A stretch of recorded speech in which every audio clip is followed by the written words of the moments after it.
नमस्कार दोस्तों, मेरा नाम है आशीष यादव और आप देख रहे हैं जॉब स्टोरी। दोस्तों, आज की वीडियो में हम बात करेंगे जीएसए या एलडीसी इन एएफएच का डिपार्टमेंट के में। इस पोस्ट से रिलेटेड जितने भी पहलू होते हैं, चाहे वो जॉब प्रोफाइल का हो या ट्रांसफ़र का हो, जॉब लोकेशन का हो, प्रमोशन का हो या फिर हो सैलरी का, इन सभी पहलुओं पे आज हम इस वीडियो में बात करेंगे।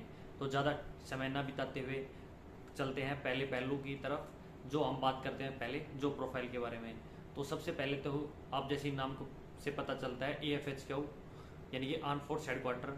ये आर्म फोर्स जितने भी आर्म फोर्स के हेडक्वार्टर होते हैं, साथ में एक डीआरडीओ का भी आप ऐड कर लीजिए, जो उसके अंदर भी दिल्ली के अंदर जो डीआरडीओ का ऑफिस है उसके अंदर भी अपनी एफएच क्यू से सिलेक्टेड जो कैंडिडेट होते हैं वही उन जाते हैं। तो ये कुछ डिपार्टमेंट हैं इनके अंदर आर्म फोर्स हेडक्वार्टर में, चाहे वो वायुसेना भवन हो, सेना भवन हो या नेवल हेडक्वार्टर हो या तीनों सेनाओं का हो, ये जितने भी दिल्ली में अलग अलग जगह पे बटे हुए हैं, इन सभी में आपकी ड्यूटी आती है। साथ में डीआरडीओ मैंने बताया पहले, डीआरडीओ के अंदर भी आपकी ड्यूटी आती है। ऑलमोस्ट हर जगह वर्क प्रोफाइल जो होती है वो सेम होती है। तो अब बात करते हैं आपकी वर्क प्रोफाइल क्या होगी। तो देखिए, कोई भी ये नहीं कह सकता आप एज ए एलडीसी यानी कि एमटीए जो क्लैरिकल लेवल का सबसे नीचे वाली जो पोस्ट होती है वो एलडीसी या जीएसए जिसको हम कह सकते हैं वो होती है। तो ये हम ये नहीं कह सकते कि भाई आपको जाके सिर्फ यही काम करना हो सकता है। वहाँ पे सेक्शन बटे हुए होते हैं, तो आपको मैटर इस बात पे करता है कि आपकी ड्यूटी किस सेक्शन के अंदर है। जिस सेक्शन के अंदर आपकी ड्यूटी होगी उसी सेक्शन के अकॉर्डिंग आपको काम मिलेगा और उसी के अनुरूप आपको काम करना पड़ेगा। साथ में ये भी डिपेंड करता है कि भाई आप कौन से डीआरडीओ में हो या भाई वायुसेना भवन में हो, तो उनके साथ जो उनके अपने सीनियर्स होते हैं उनके अकॉर्डिंग आपको काम करना होता है। पर बेसिकली हम अंदाजा लगा सकते हैं, या जो कॉमनली काम होते हैं हर डिपार्टमेंट के अंदर, चाहे डीआरडीओ में जाओ, वायुसेना भवन में जाओ, सेना भवन में जाओ, तो वो क्या कुछ काम होते हैं उनका एक अंदाजा लगाया जा सकता है। तो उस हिसाब से एक तो भाई हर जगह पे आप कहीं पे भी जाओगे ऑफिस, तो क्लैरिकल काम होता है, वो होता है कि डाक डायरी डिस्पैच का। यानी कि सीधी सी बात है, ऑफिस है, गवर्नमेंट ऑफिस है, उससे कोई भी लेटर बाहर भी जाएगा और भाई आएगा भी। तो ऐसा नहीं होता कि गवर्नमेंट ऑफिशियल में कि भाई गया और आया उसका कोई रिकॉर्ड नहीं होता। पूरी तरीके से एक रिकॉर्ड मेंटेन किया जाता है कि कौन सा लेटर किसको भेजा जा रहा है, किसके द्वारा भेजा जा रहा है, या बाहर से कहाँ से कोई लेटर आया है, वो किसके लिए आया है और कहाँ से आया है, ये सब सारा मेंटेन रखना पड़ता है। क्योंकि हर चीज़ की गवर्नमेंट डिपार्टमेंट के अंदर एक लाइबिलिटी होती है कि इस बंदे की ये लाइबिलिटी है, कल को लेटर गुम होता है या नहीं पहुँचता है तो उसकी लाइबिलिटी आती है कि वो लेटर आपके थ्रू गया है तो लेटर कहाँ पे है, तो लाइबिलिटी होती है। इस कारण से वो एक सीट भी फिक्स हो जाती है। तो एक तो ये काम हो गया भाई लेटर जाने का आने का, जिसको हम बोलते हैं डाक डायरी। डाक डायरी इसलिए बोलते हैं क्योंकि डाक से जाता है और उनको डायरी में मेंटेन करके रखते हैं, इसलिए डाक डायरी और डिस्पैच यानी कि भेजा जाता है, रिसीव किया जाता है। तो ये काम हो गया। एक होता है दूसरा आपका रूटीन लेटर टाइपिंग।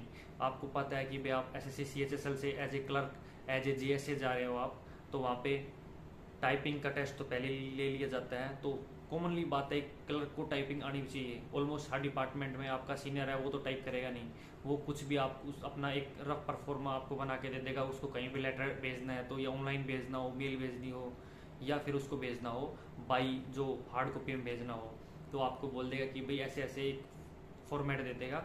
इसमें आप कॉमनली सेम ही फॉर्मेट चलते हैं हर डिपार्टमेंट के अंदर, उसमें ज़्यादा डरने की बात नहीं है कि मेरे को लेटर नहीं आता, वो सब इजीली सीख जाओगे आप।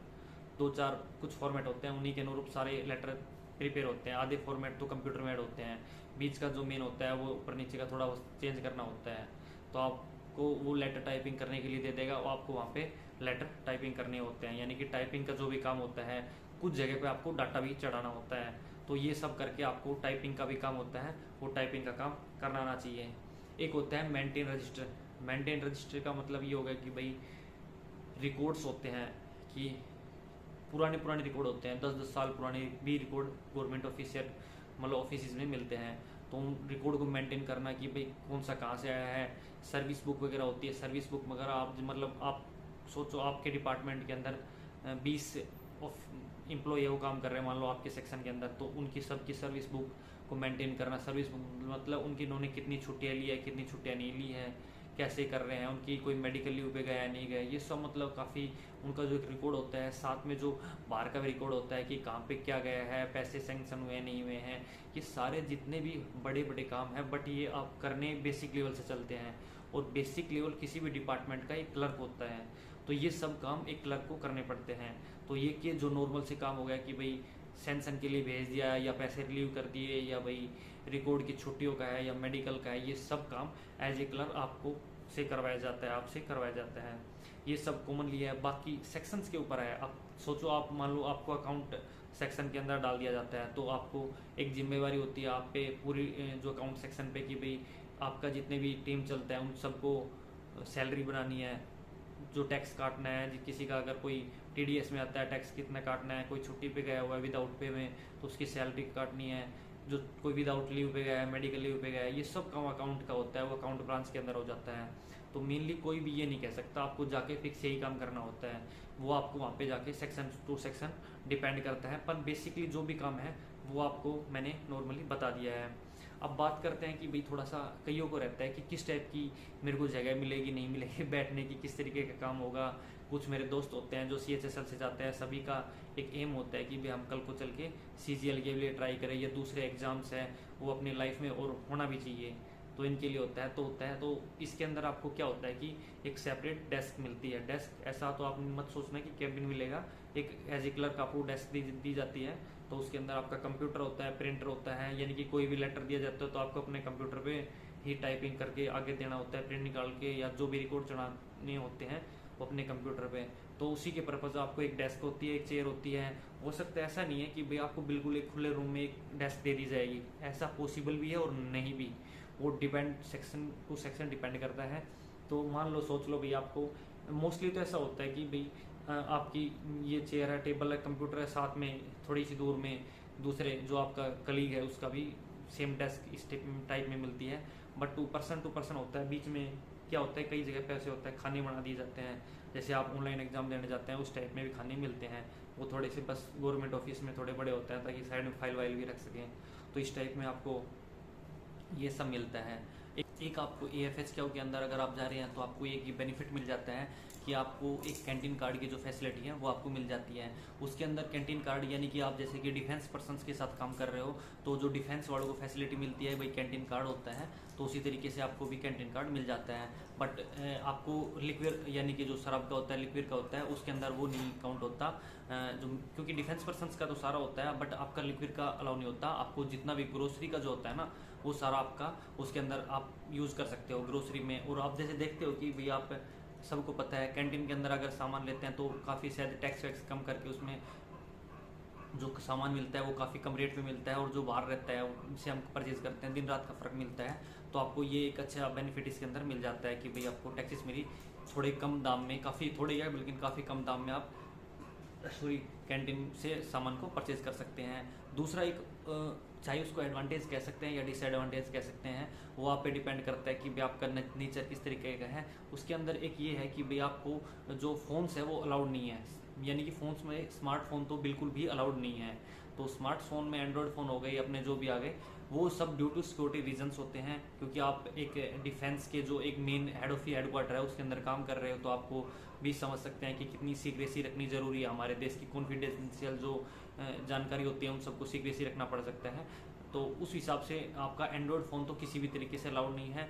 हाँ, आप एक जो कीपैड वाला नॉर्मल फ़ोन होता है उसको आप अंदर यूज़ कर सकते हैं, वो भी विद परमिशन, यानी कि विदाउट परमिशन तो आप कीपैड वाला भी नहीं ले जा सकते हैं, तो इससे अच्छा भी है।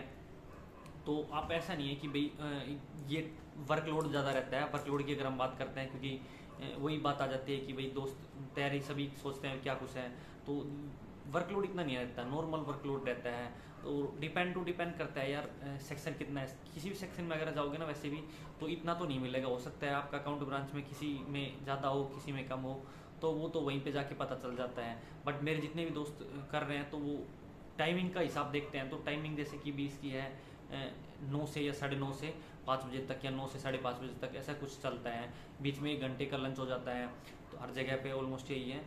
तो उसमें अब आप सोच लो, मतलब मैं एक अंदर की बात बता रहा हूँ आपको, मेरे दोस्त बताते हैं जैसे 5:30 बजे तक का ऑफिस है तो वो लगभग 4:30 बजे 5 बजे वहाँ से निकल लेते हैं। तो आप इस वजह से समझ सकते हैं कि भाई फिक्स भी नहीं है कि आपको एक आधा घंटा पहले अगर काम है तो आप निकल सकते हो इजीली। ठीक है, 5 डे आपका ऑफिस है, जितनी भी छुट्टियां मिलती है वो सारी आपको छुट्टियां तो मिलेगी ही। सैटरडे संडे ऑफ है आपका, आराम से 5 दिन की नौकरी 2 दिन आराम से कर रहोगे सैटरडे संडे। अगर आप तैयारी करना चाहो तो तैयारी भी अब समझ ही सकते हो यार, 2 दिन की छुट्टी वैसे हो गई, थोड़ा पहले भी निकल सकते हो। इसका मतलब ये है कि ऑफिस के अंदर स्टाफ ऑलमोस्ट कोऑपरेटिव आपको मिलता है, तभी ये पॉसिबल ही हो पाता है। और जब पहले निकल रहे हो तो पढ़ने के लिए थोड़ा बहुत टाइम भी मिल ही जाता है। तो ये सब बातें हैं। तो वैसे सभी को मैं तो ये सजेस्ट करूँगा भाई अपना पूरा ड्यूटी का काम कर टाइम यूज़ करना चाहिए, और जो गवर्नमेंट डिपार्टमेंट हमें सैलरी देती है उसका मतलब लगना चाहिए कि इतना काम हम कर रहे हैं, तो अपना आराम से पूरी रुकना चाहिए। तो ये सब होता है कि भाई वो एक ये भी है कि आपको ये फिक्स नहीं है कि आप मतलब डिफेंस पर्सन के साथ ही आपका सीनियर होगा या भी आपका सीनियर एक सिविलियन होगा, क्योंकि डिफेंस पर्सन भी हो सकता है, जैसे आर्मी में जाते हैं हेडक्वार्टर में जाते हैं या नेवी हेडक्वार्टर है या तीनों सेनाओं में जाते हैं, तो हो सकता है पॉसिबिलिटी है आपका जो सीनियर हो वो डिफेंस पर्सन हो, या ये पॉसिबिलिटी ये भी है कि आपका वो सिविलियन हो, क्योंकि सीजीएल से एएसओ बनते हैं सेम डिपार्टमेंट के अंदर, तो प्रमोटेड होकर एसओ वगैरह होते हैं, तो वो भी आपके सीनियर हो सकते हैं। तो इतना कुछ नहीं है। बाकी सच्चाई तो ये है कि अगर आप खुद से मेहनत करना चाहते हो, अपने लिए खुद के लिए टाइम निकालना चाहते हो, तो भगवान भाई मैंने देखा है खुद से कुछ ना कुछ अपने आप अच्छे बंदे से मिला देता है कि, और सभी सोचते हैं यार ठीक है बच्चा आया है मेहनती है, वो भी काफ़ी सीनियर्स होते हैं, तो भाई ठीक है अगर अपना काम करके अपनी डेस्क का काम करके अगर वो पढ़ सकता है निकाल रहा है टाइम, तो अच्छी बात है, टाइम वेस्ट करने से अच्छा। तो ये सब होता है। अब हम बात करते हैं हमारा जॉब प्रोफाइल का जो है ऑलमोस्ट हमारा पूरा ही हो गया है। अब बात करते हैं हम जॉब लोकेशंस के बारे में। तो जॉब लोकेशंस का जैसे मैंने पहले स्टार्टिंग बताया था, आपकी दिल्ली के अंदर ही जॉब रहेगी, ये एक अच्छी बात है। 1% कोई चांसेस होते हैं कि आपको कहीं डेपुटेशन से भेजा जाए या कुछ टाइम के लिए बाहर भेजा जाए, तो उसके अंदर आपको जा सकता है। कुछ केसेस में इंसेंटिव भी मिलते हैं अगर आप बाहर जाते हैं तो, अदरवाइज 99% केस में आपको दिल्ली ही पोस्टिंग मिलेगी। बट दिल्ली का ऐसा नहीं है कि भाई सेंटर दिल्ली जैसे सेना भवन वगैरह है यहीं इधर ही मिलेगी। मेरे कुछ दोस्त हैं तो उनको ऑलमोस्ट सभी की अलग अलग है, लगभग मतलब मैं एक बात तो मैं बताऊं तो ऑलमोस्ट पूरी दिल्ली में ही जो पोस्टेड है, एक इस कोने में दूसरा इस कोने में है, बट मोस्टली ऐसे है कि सेंटर दिल्ली में या फिर साउथ दिल्ली के अंदर है। तो वो इनके ऑफिस अपने अपने हिसाब से बटे हुए होते हैं कि भाई डीआरडीओ वाला है वो इधर है, सेना भवन इधर है, वायु सेना भवन इधर है, नेवल का इधर है, या जो भी अलग अलग इनके ब्रांचेस के हिसाब से बटे हुए होते हैं, तो उनमें अलग अलग जगह पे है, एक जगह तो सारा थोड़ी ना बना सकते हैं, तो इस हिसाब से है। बट मेनली जो ज़्यादा स्ट्रेंथ के ऑफिस हैं वो सब आप मतलब इसके सेंट्रल सेक्रेटरीट के आसपास ही मिलेंगे। तो यूँ समझे कि 90% केस में आप सेंट्रल सेक्रेटरीट के आसपास ही आपको जॉब लोकेशन मिलेगी। अगर कोई नॉर्थ इंडिया से दोस्त है तो उसको अच्छा भी है, दिल्ली में रह रहा है तो उसके लिए तो जॉब लोकेशंस का यही है, सिर्फ सीधी सी हो गया। हमारे 2 पहलू अब पूरे हो चुके हैं, एक तो जॉब प्रोफाइल का, दूसरा जॉब लोकेशंस का। अब आते हैं हम तीसरे जो पहलू हमारा प्रमोशंस का, क्योंकि हर बंदे का ये होता है कि भी आज मैं एलडीसी से लग रहा हूँ यानी कि जीएससी से लग रहा हूँ इस डिपार्टमेंट के अंदर, तो मैं इन फ्यूचर में किस पोस्ट तक जा सकता हूँ। तो अगर प्रमोशंस के हिसाब से देखें तो मैं इसमें बिल्कुल मैं आपको सजेस्ट करूँगा कि आपको इस डिपार्टमेंट के अंदर जाना चाहिए, क्योंकि प्रमोशन इसके अंदर बहुत अच्छे हैं और वो भी विदाउट एग्जाम है, यानी कि अगर आप कुछ भी एग्जाम नहीं देते हैं तब भी काफ़ी अच्छे हैं। मान लिया आप 1900 grade pay as a LDC या जीएससी इसके अंदर जाते हैं, बट आप जल्दी ही लगभग 3 से 4 साल बाद आप एसएसए यानी कि जो सीनियर सेक्रेटरीट असिस्टेंट होता है यूडीसी की इक्वल होती है 2400 ग्रेड पे में, तो उसमें पोस्ट में आपको 3-4 साल बाद ही जैसी वैकेंसी लगभग आती रहती है तो उसमें आपको प्रमोट कर दिया जाता है। उसके 3-4 साल में आप मान लो भाई एसएसए बन गए, उसके लगभग नेक्स्ट प्रमोशन है उसमें थोड़ा सा टाइम लगता है 8 से 10 साल का। उसके बाद आपसे 8 से 10 साल बाद आपको एएसओ यानी कि असिस्टेंट सेक्शन ऑफिसर बना दिया जाता है, फिर एसओ, ऐसे करके आपके प्रमोशन 8-10 साल बाद आगे चलते हैं।